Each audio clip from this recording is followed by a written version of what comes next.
Hello students, हमारा chapter चल रहा है सफ़ियर। आज के इस लेक्चर में हम सफ़ियर की अगली एक्सरसाइज करेंगे, which is your exercise 7। It is your exercise 6.9, right. हाँ जी। तो सबसे पहले what is the radical plane definition. Radical plane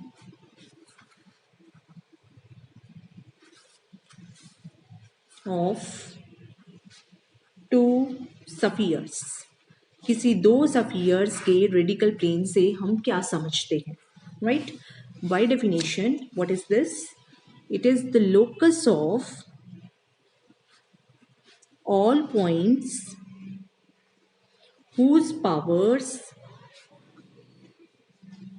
with respect to the two spheres are equal is a plane which is called radical plane of two spheres, right. हाँ जी। इसमें क्या है, दो सफियर्स हैं। दो सफियर्स के रेडिकल प्लेन से हम क्या समझते हैं? It is that plain such that इसके ऊपर अगर कोई भी पॉइंट है तो वो कैसा है, इसके रिस्पेक्ट में अगर हम इसकी पावर लेंगे, पावर हमने पिछले एक्सरसाइज में डिफाइन किया था। पावर से हमारा क्या मीनिंग है? Power of this point with respect to this sphere is same as power of this point with respect to this sphere, ठीक है। तो जितने भी पॉइंट्स हैं इस तरह के, they are lying on this plane and any such point lies on this plane, right. So ये जो लोकस होता है, by theory it is a plane and this plane is called radical plane of these two spheres, right. अब next is how to find the equation of the radical plane of the spheres.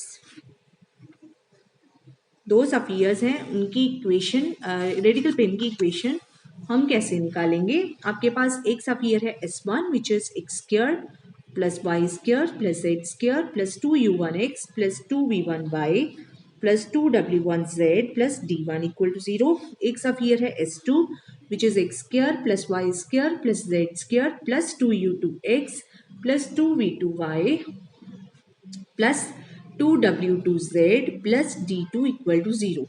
Then what is the equation of radical plane of these two spheres? It is given by 2 times x u1 minus u2, 2 times y v1 minus v2, 2 times z w1 minus w2 plus d1 minus d2 equal to 0, ठीक है। मतलब S1 minus S2 is equal to 0, right. तो यहाँ पे आप देख सकते हैं, सब्ट्रैक्ट करने से पहले आपको एक चीज ध्यान में रखनी है। सबसे पहले you will make the coefficient of x square y square z square equal to 1, ठीक है। अगर ये 1 के बराबर नहीं है, firstly you will divide this coefficient with that coefficient through out so that it makes 1। इसका भी 1 बनाना है, फिर सब्ट्रैक्ट करना है। फिर सब्ट्रैक्ट करके जो इक्वेशन बनती है that is called radical plane of these two spheres, right? हाँ जी। Next is properties of radical plane. There are some properties of this radical plane. First property is the radical plane of two spheres is perpendicular to the line joining their centers. हाँ जी। जो radical plane होता है दो spheres का, वो हमेशा उन दोनों के सेंटर को ज्वाइन करने वाली लाइन के क्या होता है? परपेंडिकुलर होता है, right. So let S1 x square plus y square plus z square plus 2u1x plus 2v1y plus 2w1z plus d1 equal to 0 be one sphere. S2 which is x square plus y square plus z square plus 2u2x 2v2y 2w2z plus d2 equal to 0 be two spheres, right? What is the center of first sphere? It is minus u1 minus v1 minus w1. What is center of second sphere S2? It is minus u2 minus v2 minus w2. ठीक है, इन दोनों को, this is suppose C1, this point is suppose C2. What is the direction ratios of the line joining C1 C2? C1 and C2 को join करने वाली line के direction ratios क्या होंगे? It will be u1 minus u2, this minus this minus this, v1 minus v2, this minus this, w1 minus w2. ठीक है, and what is radical plane of these two spheres? Radical plane कैसे निकालते हैं हम? दोनों equation को subtract करके, that is 2u1 minus u2 times x, 2v1 minus v2 times y, 2w1 minus w2 times z plus d1 minus d2 is equal to 0. ठीक है, now what are direction ratios of normal to this plane? हाँ जी, हमारे पास ये plane है ax plus by plus cz plus d equal to 0. ठीक है, इस प्लेन के डायरेक्शन रेशियोज क्या हैं? A B C, coefficient of x, coefficient of y, coefficient of z. What are the direction ratios of the normal to this plane?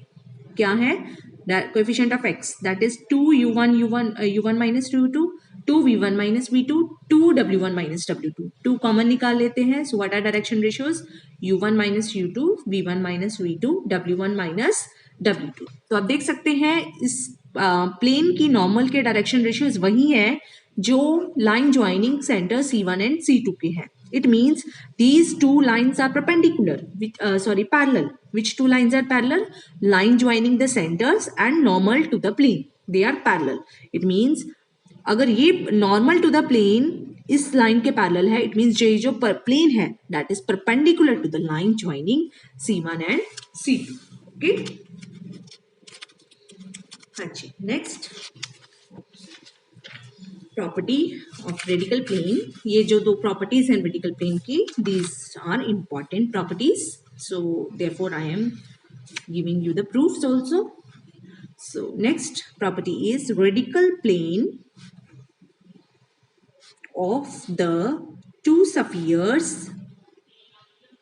passes through their point of intersection. ठीक है, it directly comes from the equation कि उसको कैसे हम derive करते हैं equation को. एक स्फीयर आपके पास S1 इक्वल टू 0, एक स्फीयर आपके पास S2 इक्वल टू 0. ठीक है, then what is equation of radical plane?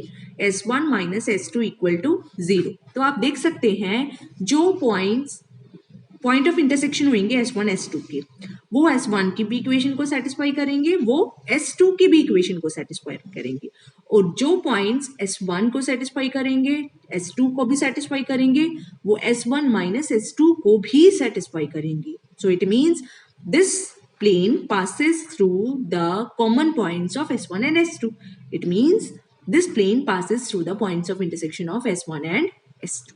Right? इसको आप अपनी लैंग्वेज में लिख लेना. हाँ जी, next is coaxal system of spheres. Coaxal system of spheres, ये क्या होता है? A system of spheres is said to be coaxial system of spheres if any two members of the system have same radical plane. हाँ जी, एक system of spheres है, मतलब एक sphere, बहुत सारे स्फीयर्स है हमारे पास, राइट? ठीक है, तो this is a system of spheres. इस सिस्टम को हम कब बोलेंगे? That is coaxial system of spheres if you take any two of them, right? If you take any two of them, then they have same radical plane. Any two of them have same radical plane. Then the system is called coaxial system of spheres. Right? हाँ जी, एक theorem है जिसका हम proof नहीं करेंगे. It says if S1 equal to 0 and S2 equal to 0 be the two spheres. अगर ये आपके पास दो स्फीयर्स हैं, then the equation S1 plus lambda times S2 equal to 0, lambda being a parameter, represents a system of spheres such that any two members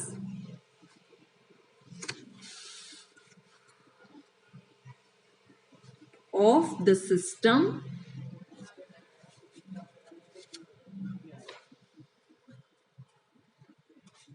have same radical plane.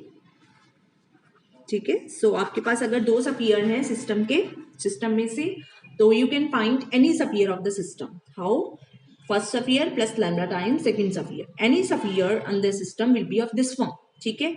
तो मतलब ये जो फैमिली है ऑफ स्फीयर्स की, it becomes a coaxial system of spheres. Right? क्योंकि coaxial system of sphere कब कहते हैं? जब किसी भी दो मेंबर्स का प्लेन जो हो, रेडिकल प्लेन जो है वो सेम. तो ये थ्योरम क्या कहती है कि ये जो सिस्टम बनता है, इस सिस्टम में यही खासियत है कि any two spheres have same radical plane, means it becomes a coaxial family of system of spheres. Right?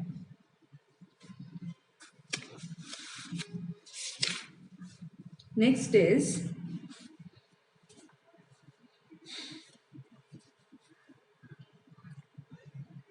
The equation. एक थ्योरम है नेक्स्ट, वो क्या कहती है? The equation of coaxial system of spheres can be put in the form x square plus y square plus z square plus 2ux plus d equal to 0, where only u is a parameter. ठीक है. ये theorem क्या कहती है कि कोई भी coaxial system of spheres है, ठीक है, तो उसमें जो हर स्फीयर है उसकी इक्वेशन को हम इस फॉर्म में पुट कर सकते हैं. X square y square z square as it is, 2ux plus d is a constant. ठीक है. ये सब में सेम रहेगा डी, बट ये वेरी करेगा. राइट? एक वैल्यू पुट करेंगे, you will have one sphere. U के अनदर वैल्यू पुट करेंगे, you will have another sphere and so on. ठीक है. So this is by transformation of axis and rotation of axis and by shifting of region, you can see. ठीक है. तो this is the coaxial system of spheres in simplified form, जिसमें ना ही आपके पास y का coefficient है, ना ही z का coefficient. Right? And d is also fixed here. Clear? So the equation of coaxial system, कोई भी coaxial system of spheres है, उसमें हर एक स्फीयर की इक्वेशन को हम इस तरह से भी लिख सकते हैं. ये थ्योरम ये कहती है. राइट? इसका हमने प्रूफ नहीं करना है. Next is definition. Limiting point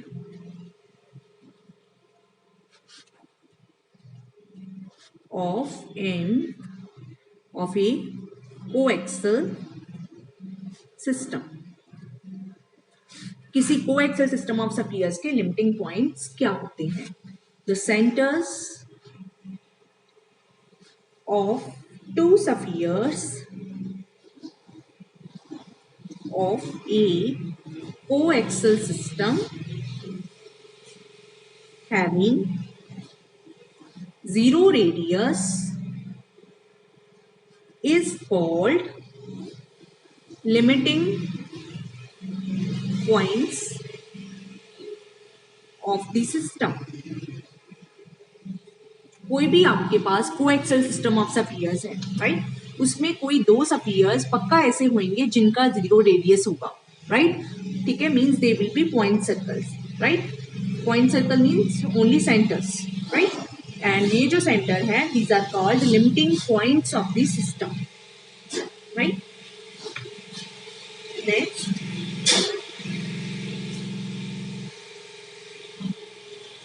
system of spheres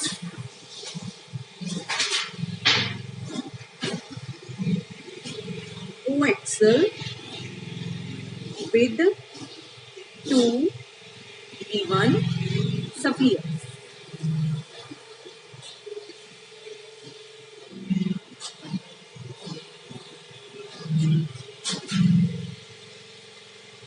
हाँ जी, थ्योरम है अगली। Prove that the equation of the system of spheres coaxial with the spheres S1 equal to 0, S2 equal to 0 is S1 plus k times S2 equal to 0 where k is not equal to -1। ठीक है, हाँ जी, ये theorem तो बिल्कुल easy बना दी हमने कि दो स्फीयर दिए हुए हैं, हमने उस सिस्टम के स्फीयर्स फाइंड आउट करने हैं they are which are coaxial with those two spheres means which have the same any two of which have the same radical plane as that of S1 and S2।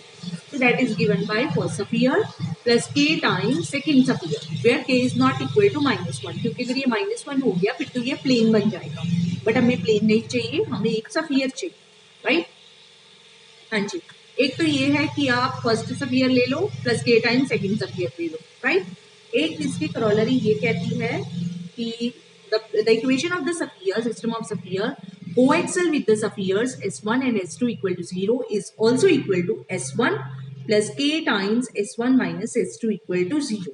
ठीक है, तो या तो आप ये condition use कर सकते हैं या फिर ये कंडीशन यूज करने का फायदा ये हो जाता है क्योंकि ये तो स्फीयर की पूरी इक्वेशन है, ये प्लेन की इक्वेशन बन जाती है, जिससे ये जो पूरी इक्वेशन है ये थोड़ी इजी हो जाती है। बस सिर्फ इसका यही मोटिव है, ये चाहे तो ये वाली इक्वेशन आप यूज कर लो, चाहे ये वाली इक्वेशन यूज कर लो, राइट। फिर उस सिस्टम के बारे में एक और कंडीशन हमें दी होगी जिससे हम के की वैल्यू पता कर लेंगे, राइट। हाँ जी, now we have I think I should do these examples in the next lecture। तो अगले लेक्चर में मैं आपको इसकी एग्जाम्पल्स करवाऊंगी, ठीक है। इसके एग्जाम्पल्स करने के बाद ये जो हमारा चैप्टर है स्फीयर ये कंप्लीट हो जाएगा। Okay, thank you.